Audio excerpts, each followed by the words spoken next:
Today on Cyberwork, we welcome back Emily Miller of Mocana to discuss infrastructure security. We'll discuss the water supply hack in Oldsmar, Florida, the state of the nation's cybersecurity infrastructure, and brainstorm a TikTok musical that will make infrastructure security the next Hamilton. That's all today on Cyberwork. Also, let's talk about Cyberwork Applied, a new series from Cyberwork. Tune in as expert Infosec instructors and industry practitioners teach you a new cybersecurity skill and then show you how that skill applies to real-world scenarios. You'll learn how to carry out a variety of cyber attacks, practice using common cybersecurity tools, engage with walkthroughs that explain how major breaches occurred, and more. And believe it or not, it is free. Go to infosecinstitute.com/learn or check out the link in the description and get started with hands-on training in a fun environment while keeping your cybersecurity skills that you already have relevant. That's infosecinstitute.com/learn. And now, let's begin the show.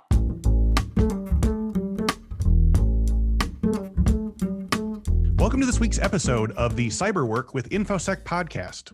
Each week, we talk with a different industry thought leader about cybersecurity trends, the way those trends affect the work of Infosec professionals, and offer tips for breaking in or moving up the ladder in the cybersecurity industry.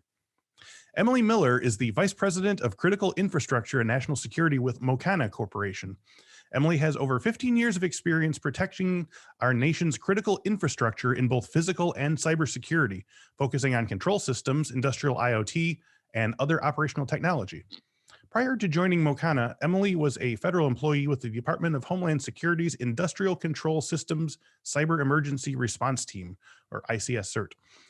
On our previous episode back in 2019, Emily and I talked about IoT security and infrastructure security and how strengthening IoT and the security systems of our electrical, water, and internet infrastructures isn't just good business, it's about saving lives.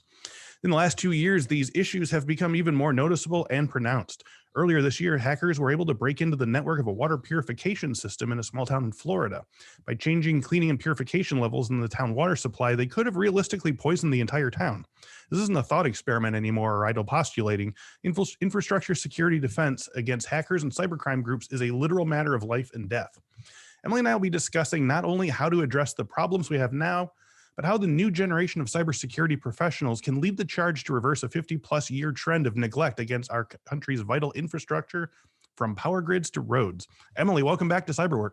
Thank you so much, Chris. It's so good to be back. Thank you. I'm glad to hear it. So we'll usually like to start, and we did before, we would like to ask a sort of a superhero origin story of our guests. So since you were on one of our early shows, and I highly encourage you all to go back to Emily's episode, which is titled Saving Lives with ICS and Critical Security, to get Emily's origin story. So since you're back a second time, let's talk about what you've been up to in the last 2 years. What's your work? Where's your work taking you in the present day, and how has COVID changed what you do on a day-to-day basis? Oh gosh, the last 2 years, everything I've like, has it been just a year? It feels like 10 years. Yeah, right? Yeah, unbelievable. Since 2019, we've had some really interesting things happen. I'll pause before COVID because COVID, everything. That's a whole chapter. Yeah. Changed. Right, exactly. So Mocana's, been moving and shaking. We had in 2019 some interesting things happen in the federal space. We had a work with the Army that we did. They evaluated our product, so we've been using that evaluation to open a few more doors to go knocking. Because when you offer something that's really new in the market, most folks go, "Well, that's great and it sounds cool, but." Does it work? Does it really do all the things you say? So we had the Army take a look at it, and they pen tested it and did some interesting things with it. So we've been making inroads. And of course, I got pregnant immediately again, and then was pregnant most of even not in 2019, early 2020. So as I'm working on all of that, had my second baby right before COVID. And I bring this up because we were expecting to be able to take some maternity leave. Well, it just so happened that all the work we did in 2019 sprung some really interesting things that I was working on right before I went on maternity leave. And then, of course, it was then COVID. So I ended up being very luckily to be able to distract myself from all of the awfulness that has been around this year, both having a new baby and also a whole lot of work to focus on. We won a contract with the Air Force. Okay. So small contract, about 1.5 million. But I've been mostly focused on execution. So we have a couple other things we're working on with some strategic accounts that are in my portfolio. Now as the new and shiny minted vice president. Nice. But I know Congratulations. that was exciting. But that's really been my focus. It's been trying to keep everybody safe, healthy, keep our customers safe and healthy, Mm-hmm. do really good work to save lives. I mean, that, you go back to my last Right. episode, that's all I'm about.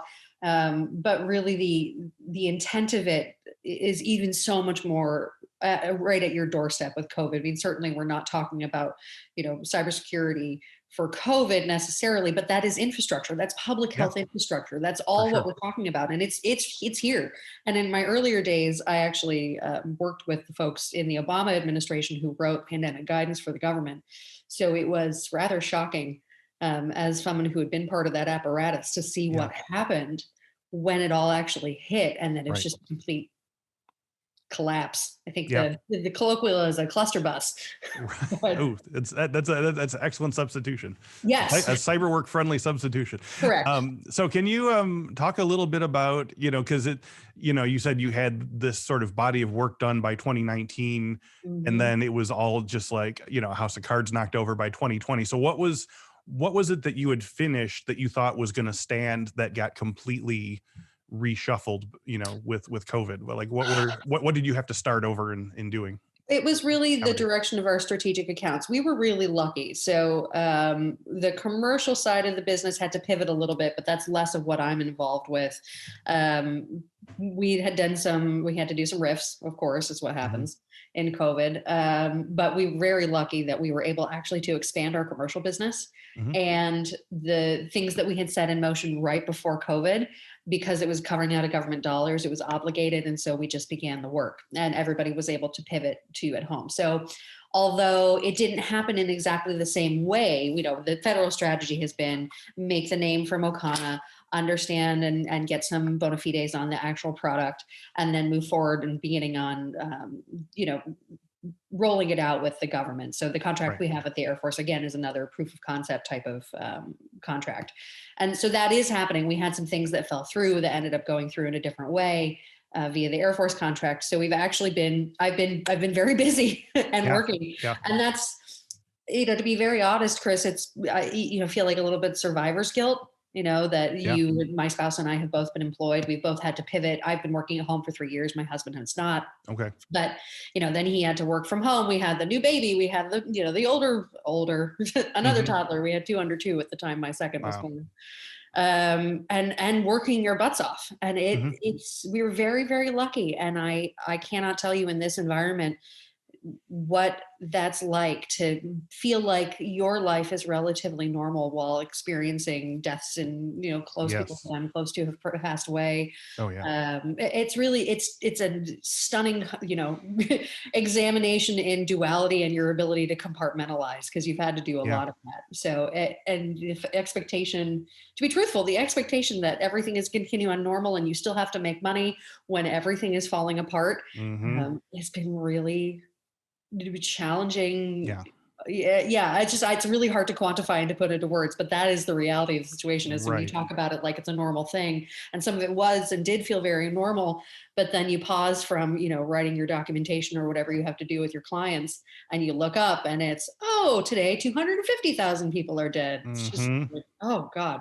Yeah, I think one of the things we're going to see once we get vaccines in arms and the sort of the numbers go down, is there's going to be not just a mass exhalation, but I think there's going to be kind of a mass depression. Like I think a lot of people are holding a lot of things in and are maintaining and holding. And, I think of the end of the book, How to Survive a Plague, about, the AIDS crisis and how many of those activists, even after things were getting better, it just the waves of depression, because we're just holding in so much right now. I mean, right. I mean, you have to. The only way you can move forward when everything is such a shamble is to shove all of your feelings into some deep, dark, emotional basement.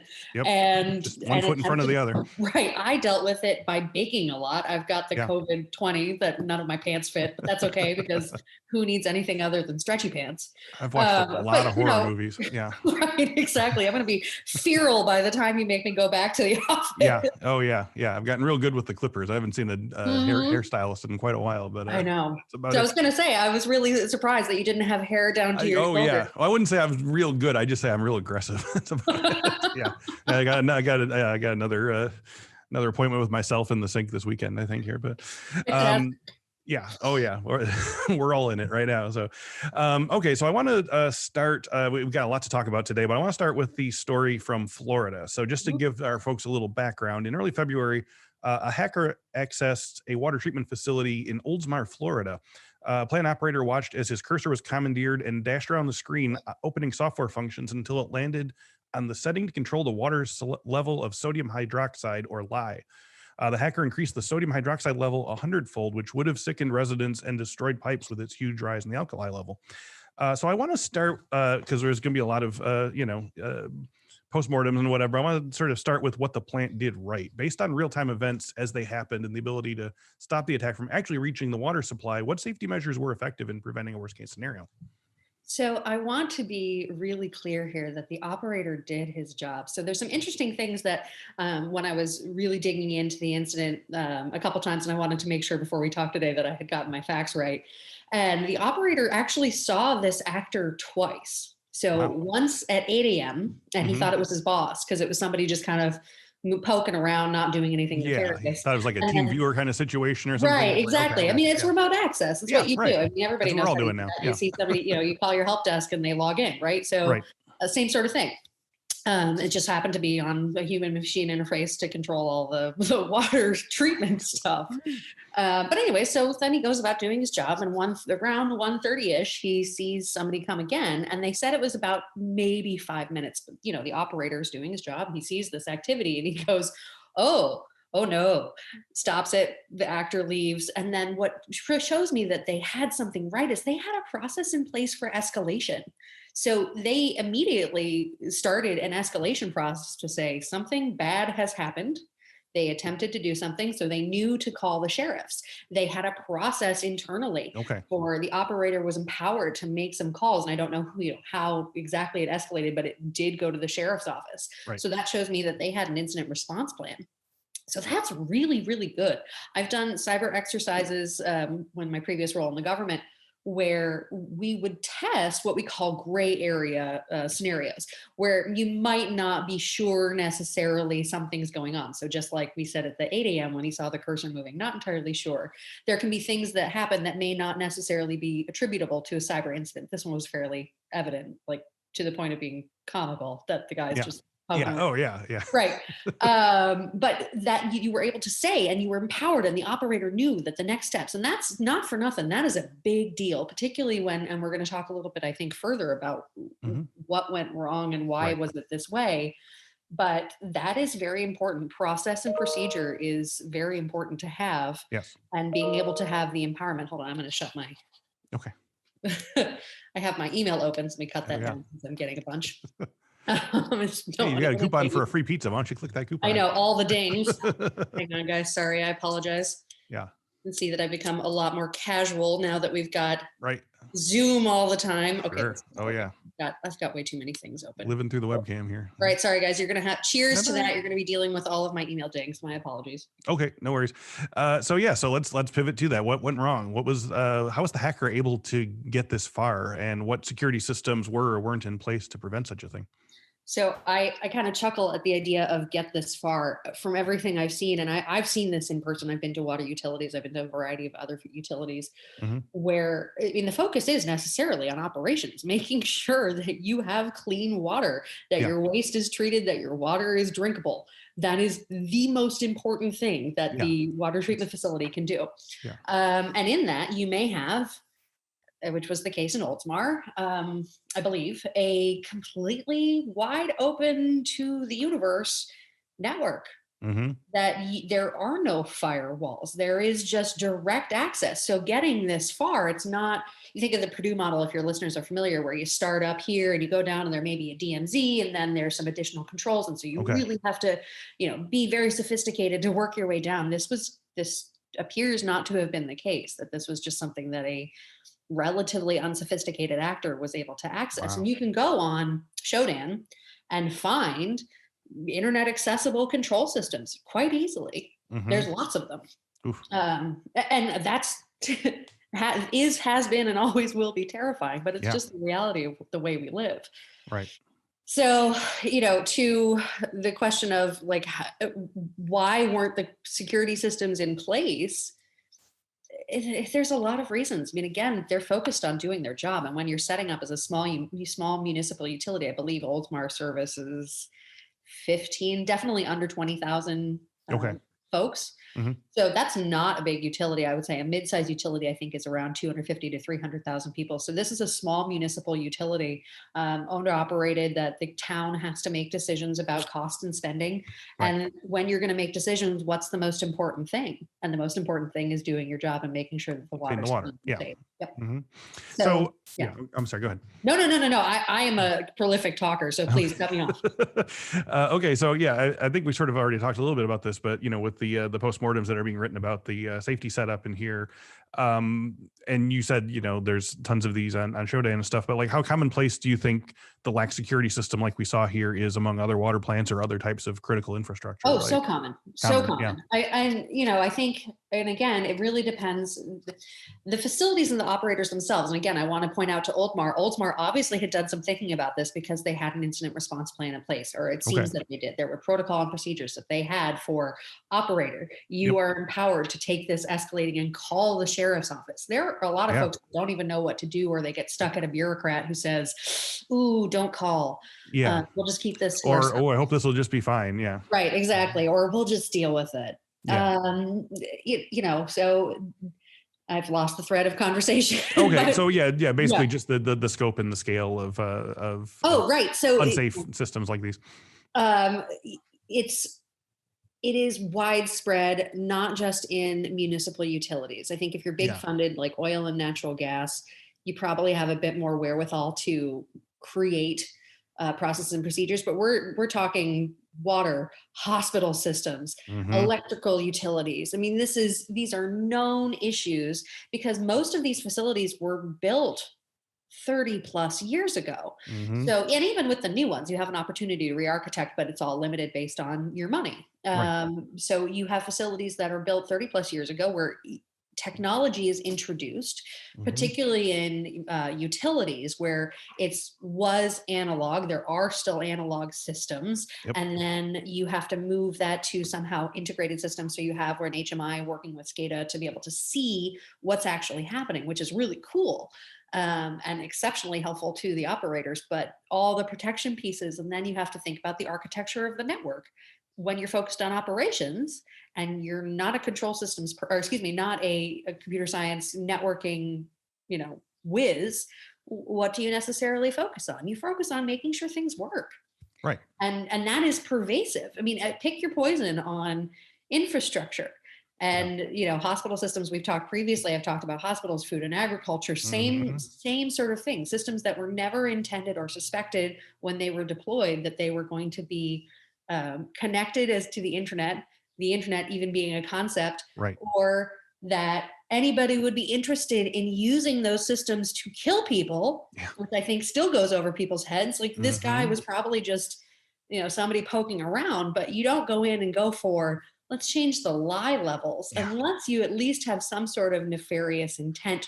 Or you just complete breakdown of your more like, I know what lie does. Like there's no way you can go, I didn't know which, I thought I was just playing around with the flavor of it or something like that. Sodium hydroxide levels in water. Let's just play with that. Yeah. See what the hell happens. That's not for fun. No, not at all. So, I guess, we're both sitting here kind of waving our hands and going, oh my God, but like, has this attack? Which is why I was losing my train of thought because suddenly I was just like, hair on fire, the thing that I most care about. So has this attack served, do you think, as any sort of alarm bell in the state or local governments about their own vulnerability? Have you seen people see this and take steps to keep it from happening where they are, or did the majority just read it, cross their fingers, and say, "Oh, nope, it doesn't happen to me"? I am so jaded. Yeah. I really think that folks are aware of the issue and have been aware of the issue Yeah. and are doing, by and large, the best that they can. Yep. And unless, so for example, in Oldsmar, the town, and I believe I read this in the Tampa Bay News, the town of Oldsmar approved a upgrade, so a software upgrade for that, I think for the HMI. So I think they must have either upgraded or eliminated TeamViewer or something, Mm-hmm. but it was a $65,000 approval. That's really not much in the grand scheme of things, but they only did that after they got attacked. Yeah. Right. Yeah. Then it became out of the emergency budget, not out of the operating budget. Correct. Yeah. And they only did that, you know, from what I read, I could be mistaken on that. Obviously, I'm not down in Oldsmar. They only did that for the software on the SCADA system that was impacted, that caused the problem. And maybe it was some form and flavor otherwise, but it wasn't a, oh, shoot, you're open to the internet, we got to help you re-architect this. Right. Yeah. So when we talk about wake-up calls, there have been so many instances that we say, oh my God, guys, this is it. I mean, we talked, I think in 2019, we talked about Triconics a little bit, which was impacting a safety utility system in an oil natural gas facility in Saudi Arabia. Or somewhere in the Middle East, if I've forgotten where it was. But anyways, that is something that I've been screaming from the rooftops, that it's going to impact people are going to go after safety systems. And again, to Oldsmar, we talk about this, that there would have been down the line. I mean, the lie level was so insane that even if it had made it through, in the holding tank, there's chemical sensors, so safety protocols to say, whoop, hey, hang on. I suspect that was probably a little bit more of an analog system, but what if, for example, at a chemical plant that deals with chlorine, there are safety systems in place that are internet connected or can be internet connected that will tell you whether or not the chlorine is at safe levels, or if there's been a chlorine release or anything like that. What if you turn it off? Yeah. Or what if you make it give an incorrect signal back saying everything's fine when it's not? Yeah, there's just enough places along the line, especially if, you know, someone who's, even a person who's standing there, you know, turns their back for a minute or whatever, and the light goes off. And there are ways to deal with it in a non-cyber way. You can have manual, but that again all takes forethought. Yeah, but that's still only like 3 or 4 steps that need to go wrong for something really bad to go wrong. Yeah. So I hope, I certainly hope, and this is why we're talking about the cyber workforce, and I can't wait to get to those questions, because this is not just a stop the hackers conversation. This is Oldsmar, for example, the operators, I have no doubt, having been to utilities and seen how dedicated and professional, and just, you don't go work at a wastewater treatment facility because you love the smell of urine. I mean, that's not why you go. You go because you have some level of civil engineering dedication that you want to be a part of that. Yes. But they're not the ones who are in control necessarily of their operating budgets. They can scream until they are blue in the face. But if the people who are in charge of operating budgets, priorities, policy, and that may not even be people who work for the utility, I'm talking, town, city, whoever owns your ultimate controls of how you do your business. If those people don't give, a frog's ribbit about really cybersecurity and understand beyond something the interwebs, we're in a lot of trouble. I agree. So to that end, I understand, money and budgets are always a factor. And, we were joking about, emergency budget versus operating budget, but what are some of the logistical issues of implementing mass security upgrades for infrastructure? So I remember we talked on the last show about a certain piece of critical infrastructure equipment that I think you said might still be working on like an unpatched Windows 95 platform and no way to do an upgrade to it. So like, what is the state of patching and upgrading for infrastructure in 2021? And like, where do you even start with something like this? Yeah, well, and this was Windows. They were using Windows 7 at Oldsmar. It's just what it is. Right. Patching is still, you can still have Patch Tuesday. You can still do what you need to do. Again, it's a little more challenging on control systems because what if you even if it's a tested patch that somebody like Schneider or Siemens is producing and saying you can implement this, you still have to make sure it's not going to interrupt your processes. Right. So that's a problem, but it goes beyond chasing down vulnerabilities. Yes. And we are in, and I've written about this. I have a lot of thoughts. So I talk more about funding when I wrote a post on LinkedIn, but really, it's the same song and dance, and I'm getting so tired of it. It's not bad advice. It's not wrong advice, but, patch and check your vulnerabilities and monitor your systems and do all these things. To get where we need to be is a massive, massive undertaking, which takes political will. It takes gobs and gobs and gobs of money. And it's going to involve all facets of infrastructure. At the government level, you talk about, I think they still do this, the tiering or the level one. So most important national level impact stuff. And then the pretty much most important, but it's going to be regionally impactful. Right. Do you think that the Oldsmar water facility, even down to the level 4, which is, more of the lower level things, would have fallen on anybody's list of things to prioritize? Right. Probably not. But if something had actually been able to make it through into the water system, or if something had happened in power, so watch what happened in Texas, that was not cyber related at all, but the impacts are the same. Yep. That tiny little utility becomes hugely important, because even if you are not servicing millions of customers or hundreds of thousands of customers, 15,000 lives. And I think this, we've seen it in COVID, how overwhelming it becomes. But this is you, this is me, this is our children, this is our grandparents. These are real people who are being impacted. Yes. And not for nothing, we have to do something.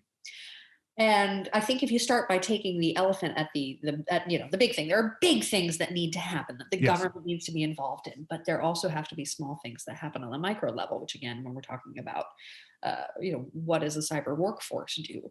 And this is a huge undertaking, and there's no one place to start. So you can start top down and bottom up and somewhere in the middle and all, all the things.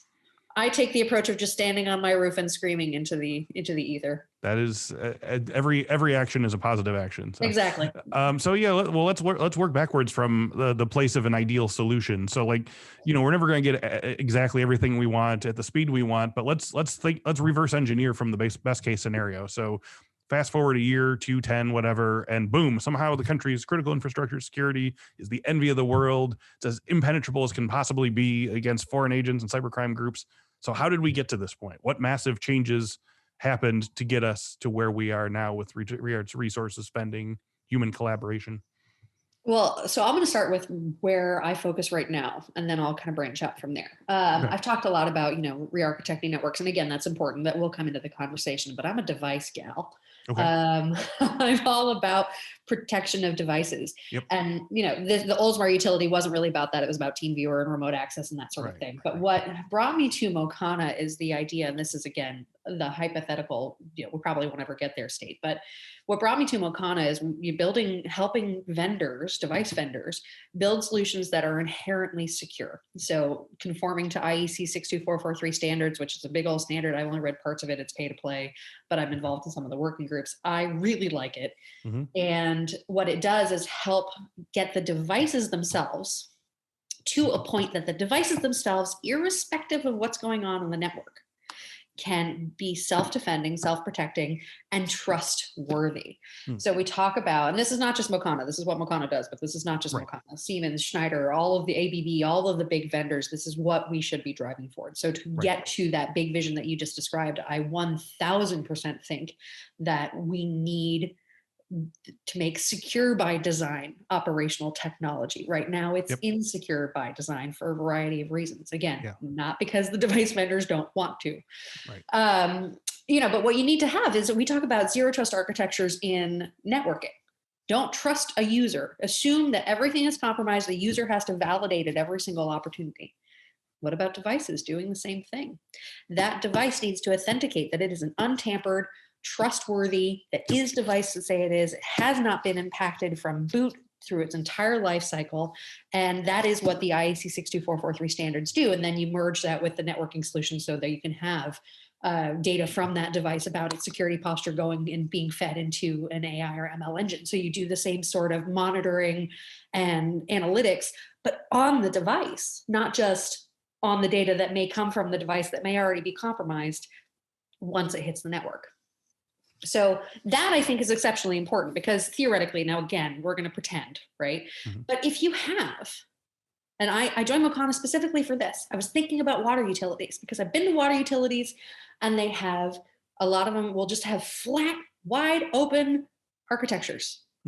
That there is no separation on the network between the control systems and the guy who's going to go check Google on, their finance side, laptop. Right. None. So what if those devices themselves couldn't do anything that they were not supposed to do? Again, huge pie in the sky, but that idea of obviate the network, make devices inherently secure, and take the model of how we approach security from the bottom up, not just the top down. Now, of course, that's insane, right? So you have to have, things like making sure we're going to have attackers who, as soon as we try to do something amazing, the attackers are going to do something equally as amazing but nefarious. Setting up architecting watering holes, so you have a fake environment that you can monitor and see what the activity is and watch what they're doing and report that back to the FBI and to DHS and see, who's trying to impact my systems and what are they going after and what are they trying to do? What are their attack paths? And then obviously monitor logging all the things that you need to have happen on your network as well. But what I like about the device-based approach is that you don't force the network monitoring, logging, et cetera, upon the operators who just want to do their job. Who are not really concerned about the network security piece. They're concerned about making sure that the water does not get poisoned, that it flows, that they're not dumping raw sewage. That's what they're concerned about. Right. Now, go ahead. I'm sorry. No. Okay. I just said sip.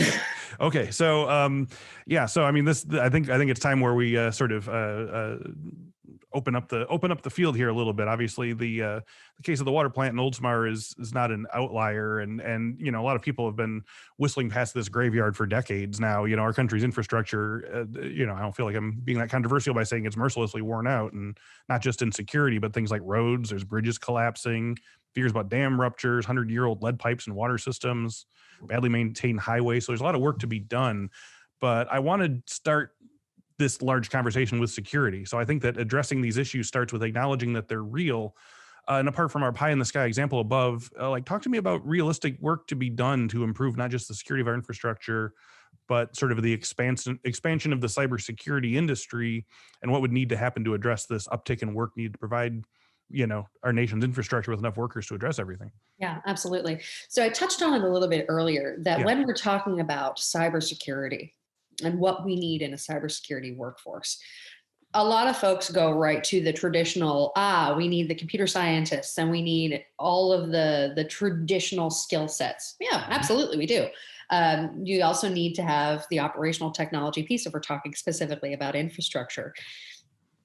But where I think we really don't do a great job is incorporating folks throughout the entire apparatus, so that you need cybersecurity expertise. So people like myself. So I've learned all on the job training. If you go back and listen to me, I'm an international relations and conflict resolution person who kind of tripped and fell her way into cybersecurity because I ended up being very curious and really loving it. Right. But that's what we need throughout. So you have to, of course, have the traditional disciplines. And I think that there's a lot of work to be done on merging engineering and traditional, and I'm not from that background, so I may be speaking out of turn, but how you train engineers to make sure that they also understand cybersecurity, and vice versa, because there's a lot of folks who come into IT that we haven't talked really word one about operational technology. And it's a really buzzword thing. Ooh, IT, OT integration. It's very different.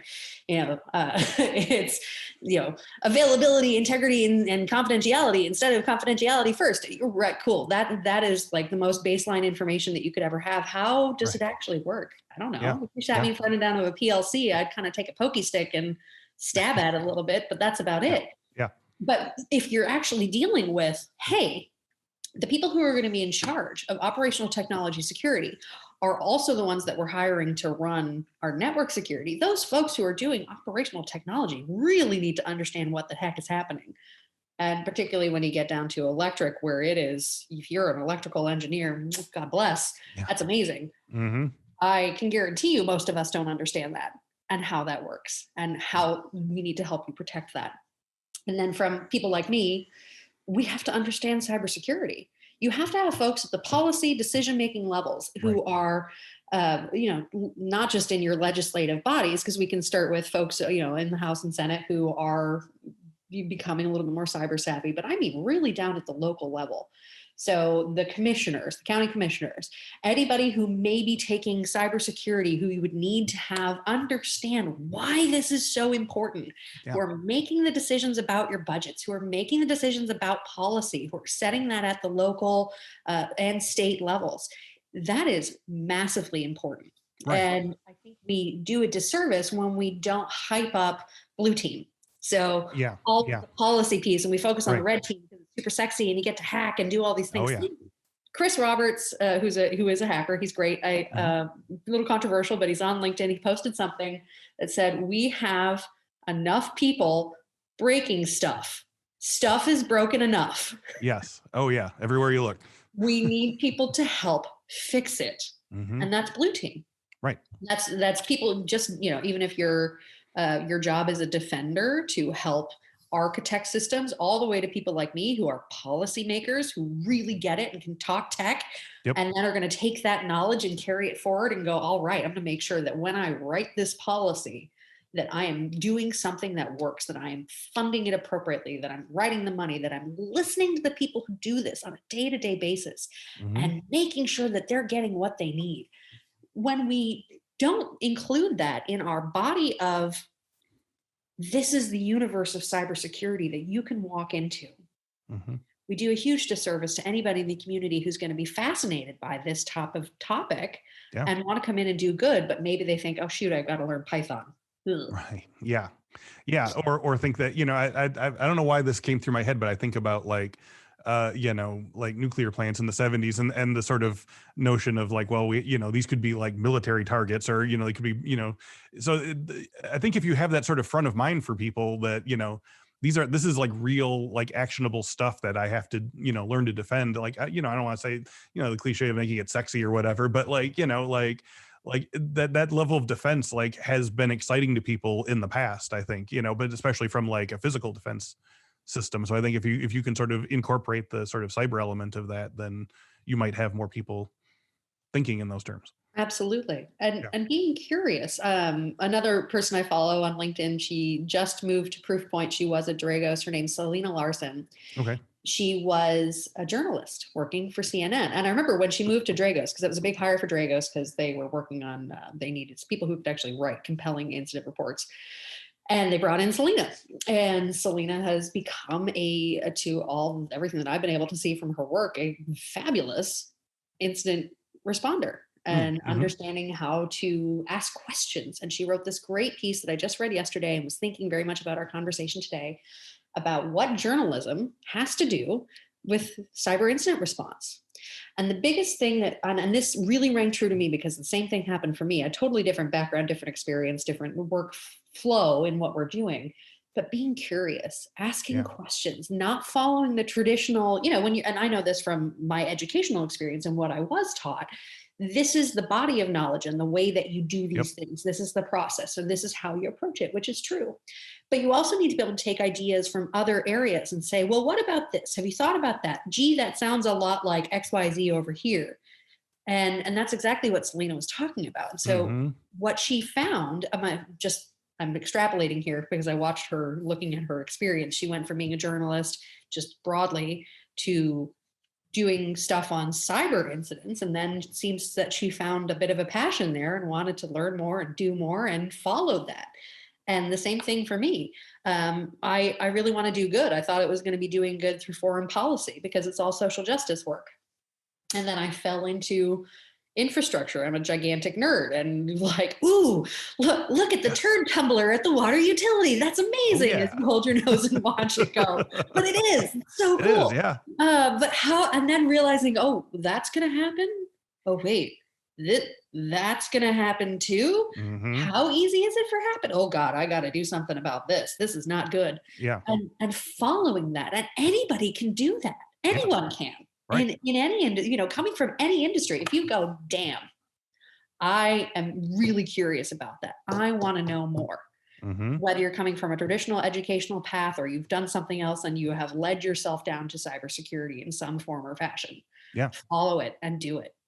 Yeah. So that moves nicely into my next question here too. I think when we think of cybersecurity professionals, getting into industry for all the different reasons, whether it's chasing the bad guy or keeping a company safe or, even the prospect of a decent paycheck, I wonder if there's a way to get the word out that cybersecurity professionals should also consider aiming their job search at state and local government, local utilities, infrastructure, to sort of let them know that, they could be potentially keeping their own town or city or municipality safe in a real and tangible way. Yeah. And I think what I was thinking about that, this is going to be a little silly, but I think we need to start meeting the youth. I'm apparently old now. I'm 40 this year, so that makes me old. Is that the case? Uh-oh. Right? my brother and sister who are look, my casket is here. Don't hesitate to tell me that I am now an old. Right. But when we're talking about it, guys, I have TikTok on my phone. What do you want from me? No, I do not. Are you kidding me, okay. Chris? The Chinese. Come on. All right. You're right. But anyway, deletes it from his phone right now. Yeah, go delete that now. But they're so compelling and fun to watch. But okay, let's go to the point though. Yeah. Meet how people that we want to join our industry. Yep. Meet them where they are. Yes.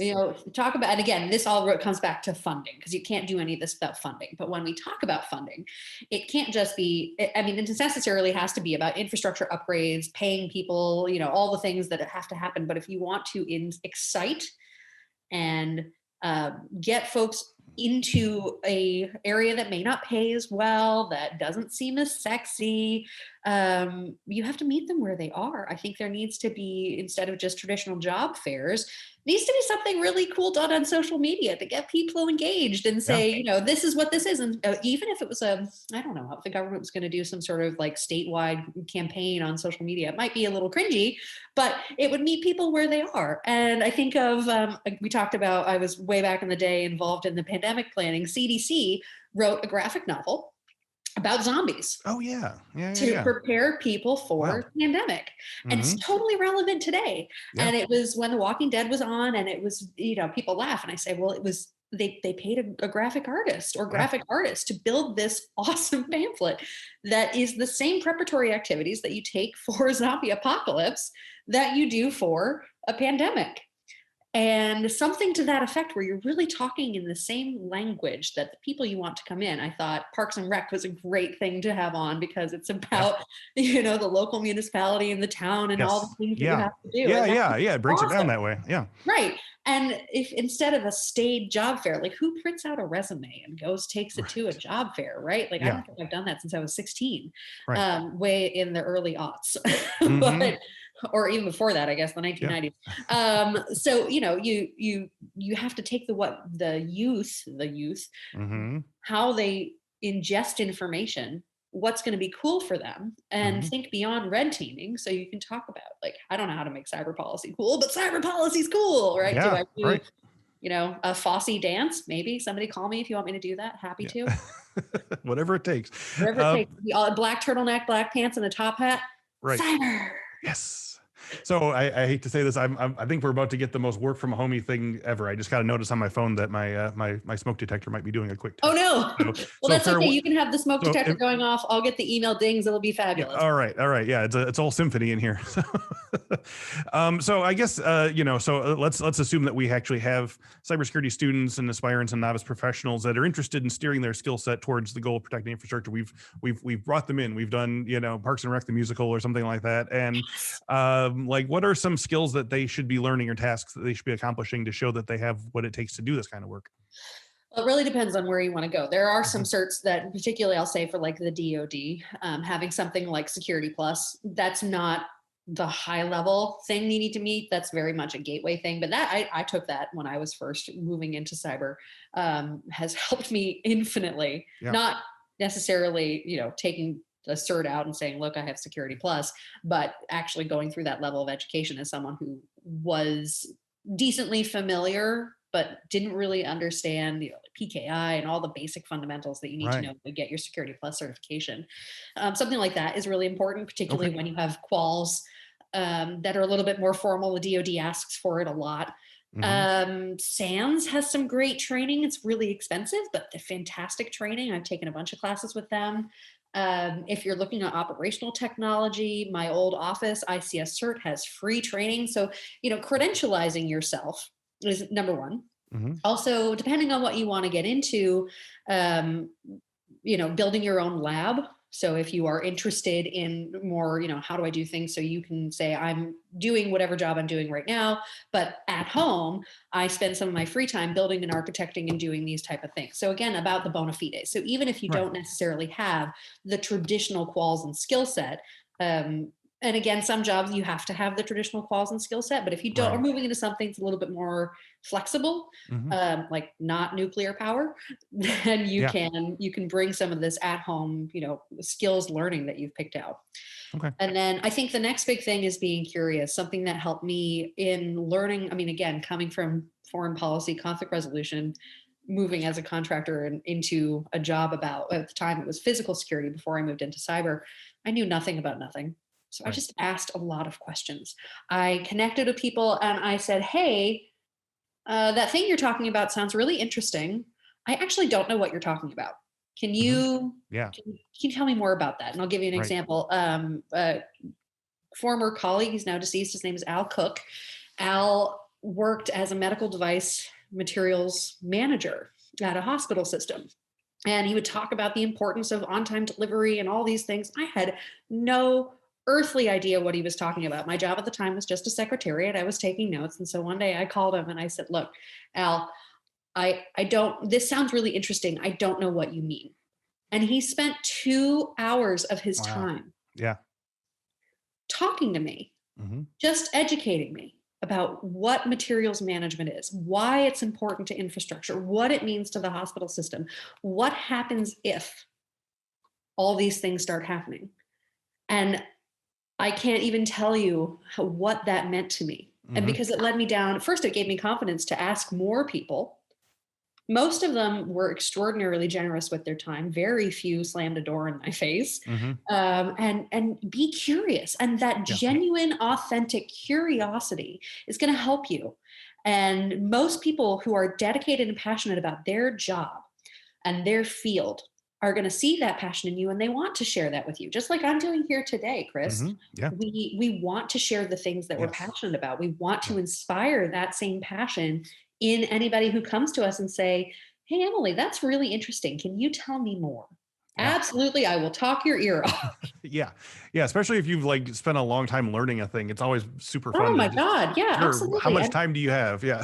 Right. Because so for example, if you're in an industry that you're cyber adjacent, but you really don't know, and reach out to people on LinkedIn, go to anything local that you have, talk to representatives in your town. Okay. And just talk to them, find out what the issues are. And even if you're not talking about cybersecurity, even if you're not trying to get a job, ask them what their challenges are. Be curious and be bold. And it's a lot to put yourself out there. It really is. But once you start doing it, especially if you're not doing it with the intent necessarily to get hired, although that certainly is your intent, but if you're doing it to learn and to establish your footprint and understand what knowledge you need, that's extremely helpful. And then of course, as you make connections, make friends, and then things will flow from there, hopefully.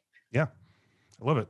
So do you have any thoughts on how things like the global pandemic and potential pandemics to come will change the nature of this type of work? You have any thoughts on future proofing in the age of COVID?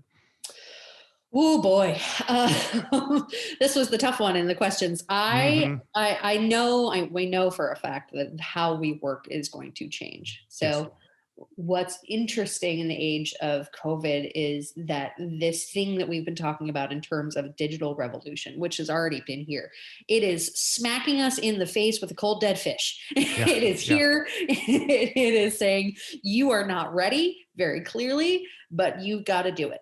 And that's for all sorts of industries. And you'll see this. So when we talk about traditional ways of securing operational technology, it's a lot of isolate your network. Well, in facilities, you have to have operators on site, but there is a need for remote access. So how do you do that safely and securely? Yep. And it's not always just an answer of re-architect, right? So back to this idea of foundationally secure devices. And all of those pieces, we have to adapt and evolve and recognize that the way we have been doing business, and not just in the white collar world, but also in when we're talking about the operational underpinnings of our society.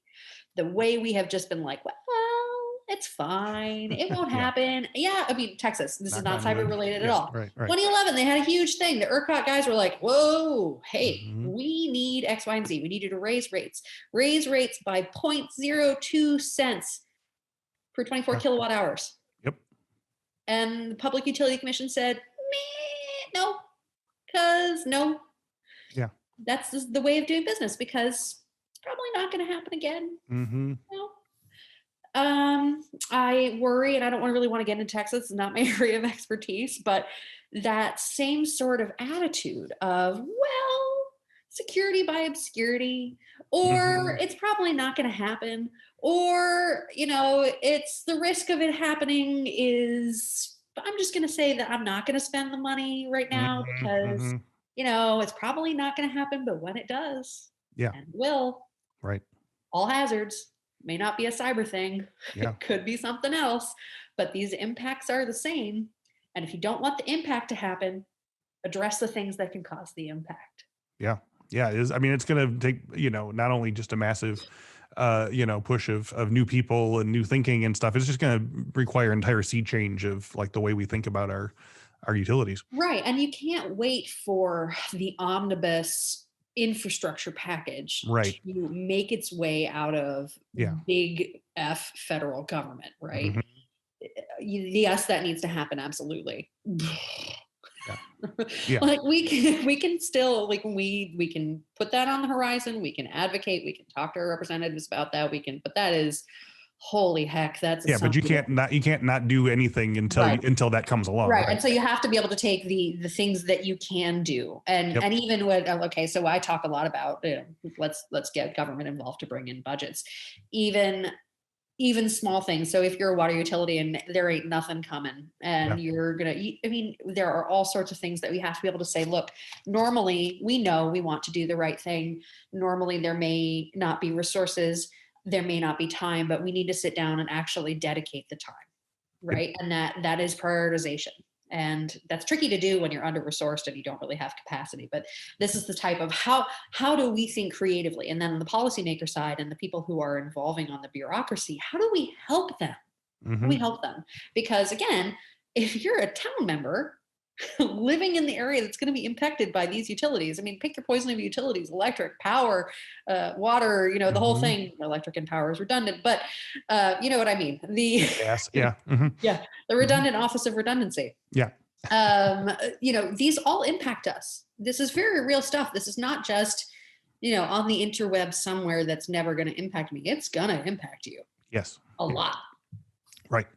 So I guess as we wrap up today, we had an hour here, and I know we have not yet solved all the world's problems, but it was so much fun to talk about them and to get excited about the future here. So I love pontificating. So as we wrap up today, tell us about your work with Mocana, some of the projects you're working on, and some of the upcoming things you're excited about. So that Air Force contract that I talked about is really interesting. So we contracted with the Air Force the beginning part of last year. It's all a blur. Sometime in last year before the summer. Sometime in the fall. We are contracting with them to help work on supply chain vulnerabilities. Provenance, pedigree from the time the software is created, any kind of software, down to the point of presence on a weapon system. Mhm. And it's really interesting to be working on that. And I've been screaming from the rooftops about, and a lot of us have been, about supply chain security issues Oh, yeah. in the Yeah. digital supply chain, not just the hardware supply chain, because Sure. that's a whole nother kettle of fish. Mhm. And looking at how we can help solve some of those problems. And here, and it was an espionage incident, but SolarWinds comes like on the heels of that, going, guys, knock, knock, here's that issue again. Mhm. And I was concerned about it back from 2015 with Havex, which was a very similar supply chain incident where it was compromised, a piece of firmware update that people downloaded and found their operational technology, but it was Yep. actually the Russians putting command and control capabilities and espionage capabilities back in 2015.